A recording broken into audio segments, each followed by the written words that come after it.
तर चला, छान अशी सकाळ झालेली आहे आणि आज आहे मंगळवार आणि आरव पण स्कूलमध्ये गेला आहे. आज मंगळवार तर मला नैवेद्य दाखवायचा आहे, कारण आषाढ महिना पूर्ण संपत आलेला होता, पण माझे नैवेद्य काही झालेले नव्हते करून.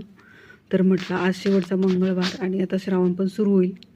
तर चला आता नैवेद्य करते, म्हणजे मेथीची भाजी, वरण भात आणि गोड पुऱ्या बनवल्या आहे, दही आणि थोडेसे भजे. तर हे सर्व बनवून आहे ना पॅक करून घेतलं. घरनंच काही नैवेद्य मी भरलेले नाही, कारण ते सर्व रिक्षामध्ये ना मिक्स होतात आणि त्यामुळं मग सर्व तिथं गेल्यानंतर आहे ना एका डिशमध्ये काढायचं आणि सगळं भरून आणि मग नैवेद्य दाखवायचा असतो. तर असं मी करत असते आणि त्यानंतर मग तिथं गंगेवर पोचलेलो होतो.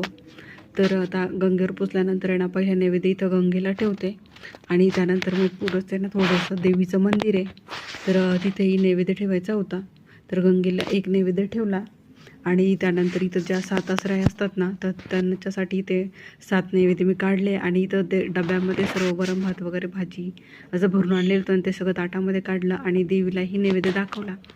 आणि त्यानंतर मस्त त्या देवीच्या मंदिराच्या बाहेर आहे ना खूप छान असे फुलं असतात आणि त्यानंतर आम्ही आरकेवर आलो आणि आता इथनंच रिक्षात ना बसलो आणि त्यानंतर आणि आरवला स्कूलमधनं घेतलं आणि आता घरी जायला 5-10 मिनटं लागतील. तर व्हिडिओ आवडला तर लाईक सबस्क्राईब नक्की करा.